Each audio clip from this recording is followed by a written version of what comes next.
Hello friends, कहानी की शुरुआत में हमें एक बिल्डिंग को दिखाया जाता है। फिर हमें उस बिल्डिंग का एक कमरा दिखाया जाता है जहाँ की हीरोइन सो रहा होता है और उसके आजू बाजू उसके कई सामान गिरे होते हैं जैसे कि मोबाइल, पर्स आदि। और फिर बड़ी तेज़ी से बीप बीप की आवाज़ आ रही होती है और वह आवाज़ बढ़ती रहती है। तभी दरवाज़ा खोल के कोई अंदर आता है और हीरोइन को देख कर के कहता है, आखिर तुम यहाँ पे फिर से क्या कर रहे हो? तुम्हें अपने खुद के प्लेस पे जाना चाहिए।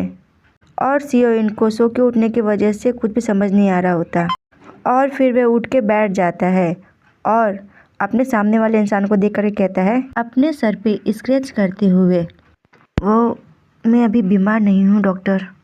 और फिर डॉक्टर उसे कहती है, हाँ मैं तुम्हारे भाई की डॉक्टर रही हूँ पर मैं तुम्हें भी बहुत अच्छी तरह से जानती हूँ, तो इस वजह से पहले तुम्हें मुझे ग्रीट नहीं करना चाहिए। और हीरोइन को ध्यान से देखकर कहती है, ये तुम्हारे फेस पे क्या हुआ? और हीरोइन कहता है, वो कुछ साइको ने मुझ पर जंप कर दिया। और फिर कहती है, हे भगवान, क्या ये फेस तुम्हारे कमाई का साधन नहीं है? और कहती है कि यही कारण है कि सुबह उन्हें हमेशा तुम्हारे बारे में परेशान रहती है और अपने बेटे के ही बारे में केवल न्यूज़पेपर से सुनना कितना बुरा है। एक बार तुम्हें उन्हें फ़ोन तो कर लेना चाहिए। और डॉक्टर की बात सुनकर के हीरोइन अपने फेस को टर्न कर लेता है और फिर अपने मन में कहता है, तो वो इसलिए आई हैं क्योंकि माँ ने उन्हें भेजा है। और फिर हीरोइन कहता है, मुझे उन्हें फ़ोन पे बात करने की ज़रूरत नहीं है, वैसे भी मैं उन्हें फैमिली रीयूनियन में मिलने ही वाला हूँ। और फिर डॉक्टर से कहती है, तुम्हें कम से कम उन्हें ये तो बता देना चाहिए था ना कि तुम कोरिया वापस आ गए हो। कहती है, तुम्हें पता है ना कि तुम्हारी माँ उस दिन से कितना चिंता में है। और फिर हीरोइन उसे देख कर कहता है, नोना मैं अपना ध्यान खुद रख सकता हूँ। और हीरोइन की बात सुनकर के डॉक्टर बस कुछ पल के लिए उसे देखती रह जाती है और फिर अपने फेस को नीचे करके कहती है, हीरोइन मुझे पता है कि कई साल हो गए हैं और मैं ये भी जानती हूँ कि ये तुम्हारे लिए बहुत ही मुश्किल है अभी भी, लेकिन फिर भी तुम्हें और उन्नी तुम दोनों को ही वास्तविकता का सामना करने की ज़रूरत है। और कहती है, उस बैग में कुछ खाना है जो कि तुम्हारी माँ ने तुम्हारे लिए बनाया है।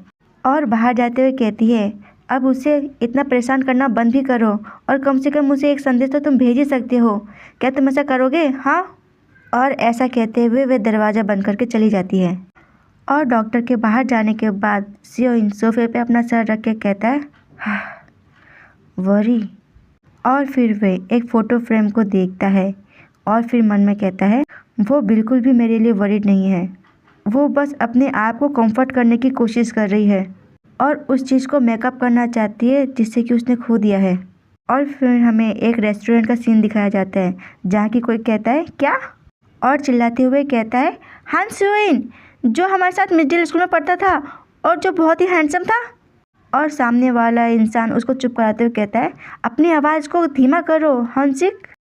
और फिर हंसिक कहता है, मैं नहीं जानता कि तुमने ऐसा क्यों किया, पर तुम्हें उसकी वजह से काफ़ी कुछ सहना पड़ा है। और कहता है, लेकिन मुझे लगता है कि जब मैं पहाड़ों में सैनिकों के साथ बर्फ़ हटा रहा था तब यहाँ पर बहुत कुछ हुआ होगा। और फिर कहता है, धीरज रखो चैंप, जितना चाहो उतना खाओ, ठीक है। और कहता है, मुझे पता है मेरे बिना कहे भी तुम काफ़ी खा लोगे। और फिर यून मुझसे कहता है, क्या तुम खरीद रहे हो? और फिर वह कहता है, रुको, आखिर हीरोइन को कैसे पता चला कि तुम इस इंडस्ट्री में काम करते हो? और दूसरा, उसे तुम्हारा नंबर कैसे पता चला? और उसकी ये बात सुनकर के यून वो पास हो जाता है, वो खाते खाते रुक जाता है और सीओ उसे देख रहा होता है बड़े ध्यान से। और यून वो फटाफट खाते हुए कहता है, मुझे समझ नहीं आया और मुझे पूछने का मौका भी नहीं मिला। और फिर वह अपने मन में कहता है, इस बारे में अगर विस्तार से बात न किया जाए तो कुछ भी पता नहीं चलेगा, बहुत मुश्किल होगा समझाना। और फिर सीओ से कहता है, खैर क्या ये बढ़िया नहीं हुआ? और तुम अब अपनी कंपनी के साथ मामला सुलझा सकते हो और जल्दी से जल्द वहाँ से नौकरी छोड़ सकते हो, है ना? और तुम्हें उसने यहाँ तक कह दिया कि वो तुम्हें दुगना पैसा देगा, तो आखिर प्रॉब्लम कहाँ है? और यूनवो खाते हुए उसकी बातों को बड़े ध्यान से सुन रहा होता है।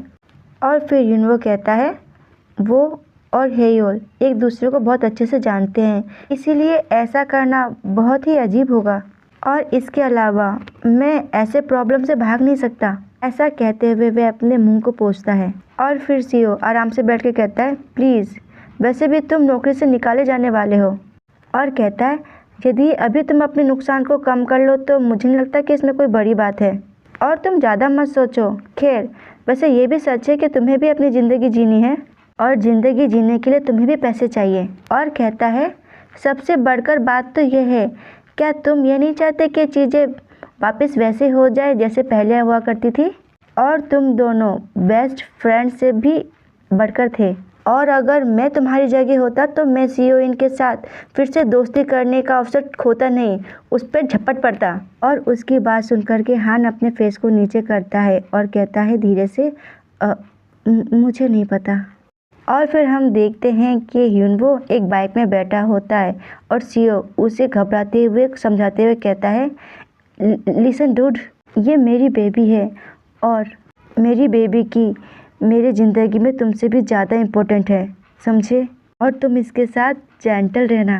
और सीईओ की ऐसी बातें सुनकर के ह्यूनवो चिढ़ते हुए गुस्से में कहता है, आप, मैं समझ गया, और मैं इसकी ऐसी बातें सुनकर के बोर हो चुका हूँ।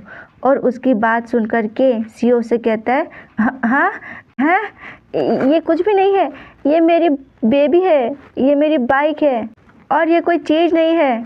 फिर सीईओ ह्यूनवो से कहता है, आखिर तुमने ये पार्ट टाइम काम क्यों चुना?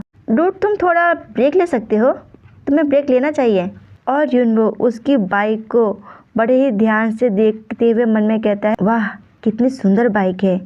और फिर सीईओ से कहता है, अगर मैं घर पर रहता हूँ तो मैं पागल हो जाता हूँ, मेरा दिमाग ख़राब हो जाता है और मुझे ऐसे परेशान होने से नफ़रत है। और फिर ह्यूनवो अपने मोबाइल को दिखा करके सीईओ से कहता है, वैसे भी ये अजीब सा काम कुछ भी अतिरिक्त पैसे कमाने के लिए बहुत अच्छा है, और अगर इस ऐप का उपयोग करूँ तो इससे और भी ज़्यादा मदद मिलती है। और दिखाया जाता है कि ये देश का नंबर 1 रिक्वेस्ट ऐप है और उसमें मैसेज होते हैं, हेल्पर बैक ह्यूनवो, आपके पास एक नई समीक्षा है। और दूसरा लिखा होता है, हेल्पर बैक ह्यूनवो, आपके पास एक नया ऑर्डर है। और उसके इस ऐप को देख कर के सीईओ कहता है, हाँ? और फिर ह्यूनवो कहता है, हालांकि मुझे यहाँ वहाँ से कुछ अजीब से ऑर्डर मिलते हैं, खैर जो भी हो, पर मुझे अपनी बाइक देने के लिए थैंक्स। और अगली बार जब तुम्हें सर्विस से ब्रेक मिलेगा तब मैं तुम्हें डिनर पार्टी दूंगा। और फिर सीईओ से कहता है, ह्यूनवो, और वह कहता है, हान सियोन के ऑफ़र के बारे में तुम ज़्यादा ओवर थिंकिंग मत करना, बस तुम अपने दिल की सुनना, आखिर वो क्या कहता है, ठीक है? और फिर सीईओ कहता है, मेरे ख्याल से ये काफ़ी अच्छी अपॉर्चुनिटी है, वो भी हर तरीके से। उसकी बात सुनकर के ह्यूनवो अपनी बाइक को चला देता है और वह मन में कहता है, उस दिन हाई सियोन ने जो कुछ मुझसे कहा उसने मुझे अचंभित कर दिया, लेकिन जो भी हो, मैं इस बात को इनकार भी नहीं कर सकता कि उस दिन मैं बहुत ही ज़्यादा खुश था।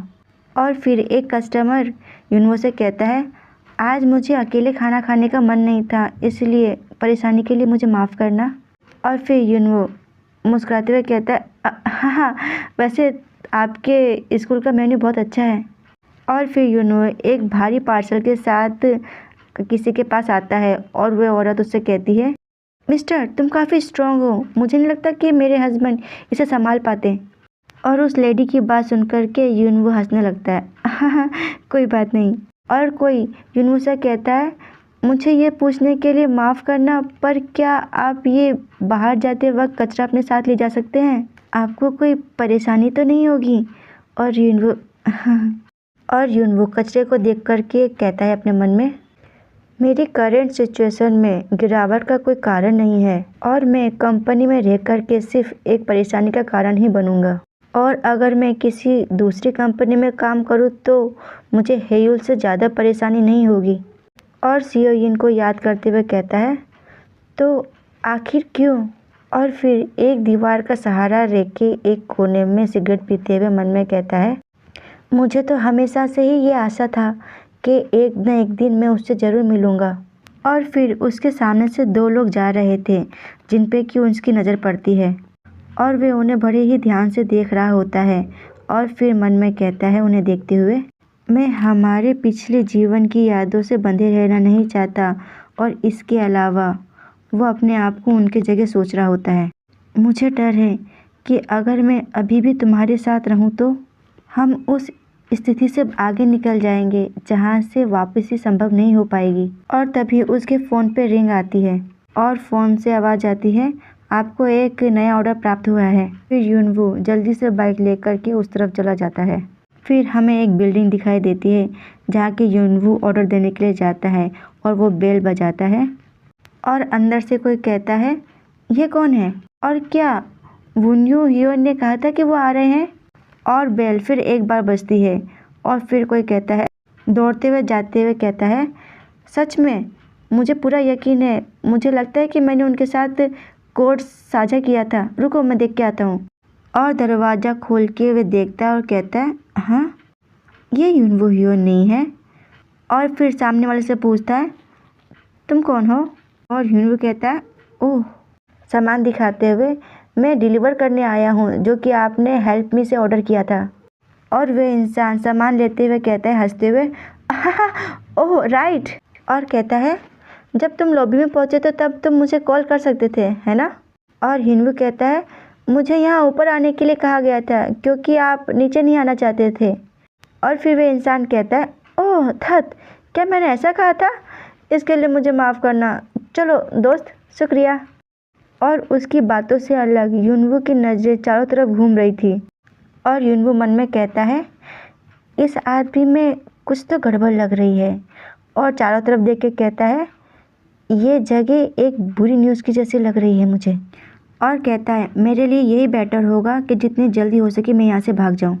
तभी वह इंसान युनवू की तरफ अपना हाथ बढ़ा देता है और फिर उसके हेलमेट के पास अपना हाथ ला के कहता है, आज रात अपने मुंह पे जीप लगाना ना भूले डूड। और उसकी बातों से घबराते हुए युनवू थोड़ा पीछे हटते हुए कहता है, ओ ऑफ कोर्स, वैसे भी हमारा ड्यूटी बॉन्ड है कि हम कस्टमर की प्राइवेसी का रेस्पेक्ट करते हैं। और आगे बढ़ते हुए कहता है, thank you for your time. और फिर वह इंसान कमरे का दरवाज़ा बंद कर देता है और युनवू वहाँ से भागते हुए अपने मन में कहता है, हे भगवान, आई होप जो कुछ भी मैंने उसे दिया है वह कुछ भी ऐसा ना हो जिससे कि मुझे आगे जाके परेशानी हो। और यही कारण है जिसकी वजह से मुझे देर रात की ऑर्डर नहीं लेना चाहिए। मैं भी कितना लालची हो गया हूँ। और ऐसा सोचते हुए वह लिफ्ट में बैठ जाता है और कहता है, बेहतर ही होगा कि मैं भूल ही जाऊँ कि ये रात घटी थी। ऐसा कह के वो भागने की कोशिश करता है पर तभी कोई उसका हाथ पकड़ लेता है और युनवू कुछ भी समझ नहीं पाता। तभी अंदर की तरफ एक इंसान दूसरे से कहता है, क्या तुम पागल हो गए हो, तुम इस बकवास में किसी बाहरी इंसान को शामिल नहीं कर सकते। ऐसा वह उसका सिगरेट जलाते हुए कह रहा होता है। और तभी वह इंसान कहता है, ओह प्लीज़। वह बच्चा इतना बेवकूफ़ था कि उसे समझ ही नहीं आ रहा था कि यहाँ पे आखिर हो क्या रहा है। खैर, वह बेवकूफ़ कहाँ भाग गया। और यहाँ पे युनवू का हेलमेट कोई उठा देता है और उसके गले को दबा के कहता है, स्ट्रेंज। और हिनवू इस वजह से ग्लम्प करता है और फिर हमें दिखाया जाता है वो सियोइन होता है और वो उससे कहता है, उसे ठीक से पकड़ते हुए, आखिर तुम यहाँ पे क्या कर रहे हो। और इसी के साथ ये पाठ होता है समाप्त। धन्यवाद।